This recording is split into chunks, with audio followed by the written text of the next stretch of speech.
We are not just art for Michelangelo. Bloody Mary, Bloody Mary, Bloody Mary. I mean, it's been fun watching young little monsters, new little monsters, get hooked up with Bloody Mary, like 16 years after I loved the song when I was their age. So it's really cool. This is a kind of a generational song now. Um, I think she said once that she was happy to see it now getting its flowers because she always thought that it was ahead of its time. I don't know if so much ahead of its time, but I think that people have learned to appreciate and to understand Gaga's craft at least well enough so they can actually get how deep, how complex, how well crafted lyrically and musically this song is.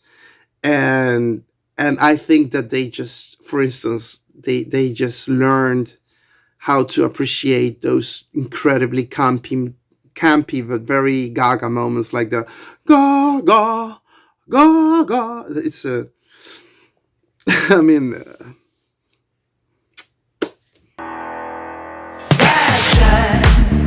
Looking good and feeling fine. is there anything to say about fashion? It's like slay, slay.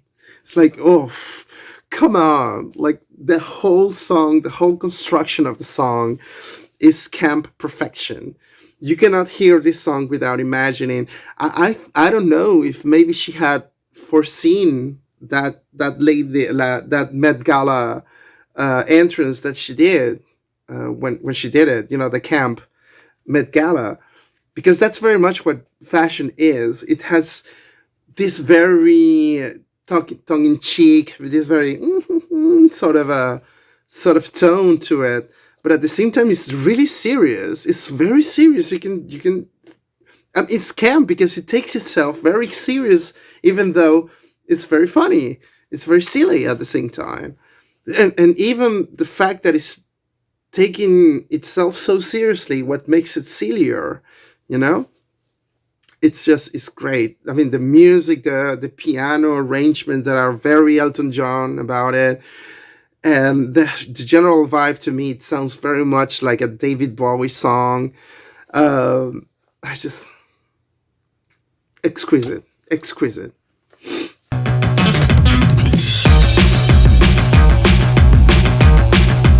Killer. I guess this is the moment to talk about sex. Huh?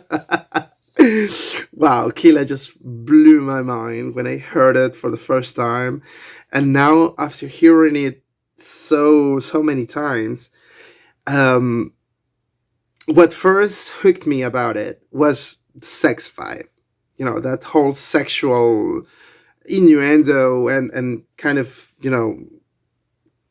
yeah, that the whole sex thing was the first thing that hooked me out about the song. And then I watched the performance that she did on SNL, and then I something switched in my head, and the song came to be for me this explosion of cathartic energy, particularly when the solo comes in and the music starts to accelerate and accelerate and goes farther and farther and farther and harder and harder and harder, and then she screams and it's like yes, you know what I mean? It's like it's an explosion of energy.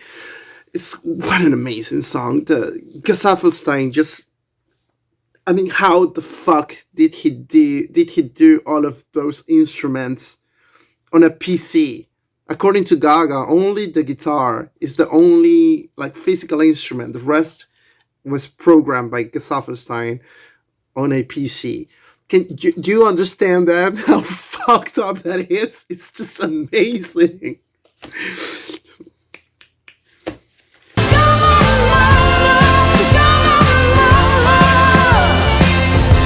Oh, come to mama. Oh my god, this song. I think I just think this is well, it's not her campiest. There are a couple of songs that are campiest, um, but it's definitely there. It's one of the campiest that she has ever sounded. It's one of the campiest that she has ever written, and it's one of the best songs in regards of making social criticism by being very Lady Gaga about it. Like, "Oh, come to mama, tell me who hurt you. Why you want to be an alpha male? Come to mama, come, you put your head on my bosom." You know what I mean? That's very much that, and the music is so good. It's like that very 60 kind of rockabilly kind of song. It's just perfect. It's perfection. It's camp perfection. Almost, because there are a couple of them that are better in that regard. You could turn a stone all the color of. Last night. Oh my god. This song gets me so horny. This song gets me like incredibly horny, and I cannot. And whenever I hear it, I honestly imagine myself like blindfolded and attached to somewhere, attached to something, while some really hot men do hot things to me. I cannot escape that thought in my head. Um, and I think that's the thing with with this song. It has that very sexual sort of a vibe in the refrain, and then it gives you a different kind of sexuality. When the chorus starts, that sort of EDM kind of vibe, that it's going to be a little bit brighter. It's going to take you out of that really raunchy kind of dark part of the refrains, and then to the bridge when it gets with the incredible bass, like dun, dun, dun, dun, it's a different sort of of sexy vibe. So she's going through all of the three different vibes of sex. That's why the song has three X's on it, not for other reasons. Baby, I just need one good one. Tell me. So this might be her best ballad. Yes, I don't think there's a better slow song from her than this. Like, stripped down, only vocal song from a studio album. I think "Shallow" is stronger in that regard.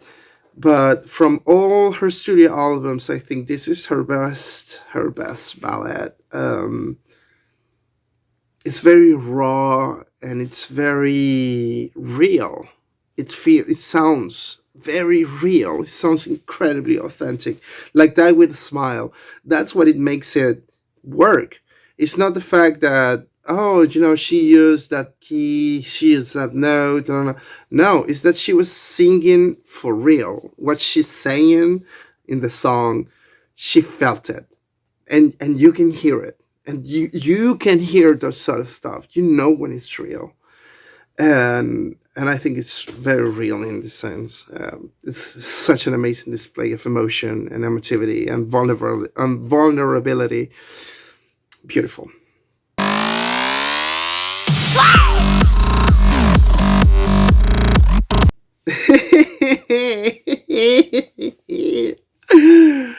Oh, the last 5 years have been for me the Swine Renaissance. I used to just like the song, like, oh yeah, I like it.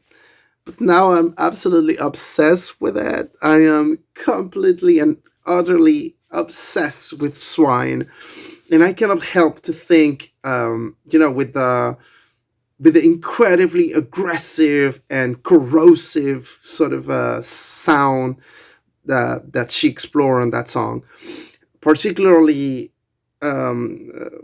before the chorus explodes with the swine. With the way like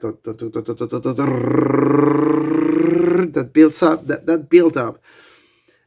I cannot help to wonder how much people like Sophie or A.G. Cook were inspired by that in particular. Like, you can do that on a pop song.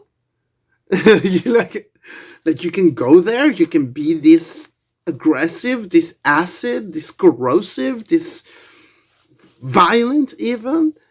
Yeah, you can, and you can make it sound incredible, like swine. Flower faces in my hand. Boy, can't see me cry. Can't. Ah, 911. Okay, we're getting into the hardest part because this there's no many there's no there are no many songs left. So this is gonna be the hardest part. 911. I mean, this is it's just the hypnotic sort of utilizing the same beat from house, like dun, dun, dun, dun, dun, dun, dun, dun, dun, dun, dun, dun, always staying on this very particular band of emotion, and then raising it and just jumping from one key to the other. It's really good. It's so beautiful, and I mean the experience only get enhanced the more you pay attention to the lyrics. The more that you can see, like, oh, but she's talking about, oh, oh, you know what I mean? It's so great. Battle for your life, Babylon. Babylon again. This is um I mean, I don't think no, it's not my favorite song on Chromatica. It's the next one. Um but it's my second favorite song on that album, and I think it's because it's such a vibe. Like I said, there's a lot of Chromatica that brings me back to 90s house, and this in particular, it sounds very much like ballroom kind of house. I cannot listen to Babylon without thinking of one of those, the compilations of ballroom dancing, with voguing and stuff. That's what I think whenever I hear it, and I think it's so good. Out, I'm blonde. I'm skinny. I'm rich. And here we are. I think, yeah, I think this is peak camp for Gaga, Donatella. I mean, can you imagine of a campier Lady Gaga song that goes so hard as this one? Like, I'm a rich bitch, I'm the upper class. Like, whoa! Like, whoa! It's such a good vibe, and the music. I mean, this one in particular, I think is the best EDM song by Lady Gaga. It's the best one. Like um, also the contrast with the different parts of the song when it gets quiet and there's only piano, where are the drums, and the outro. Um, I mean, I could only wish. I can only wish that the version with Nicki Minaj would have been good enough at least for her to release it. But this version without Nicki Minaj is still amazing. So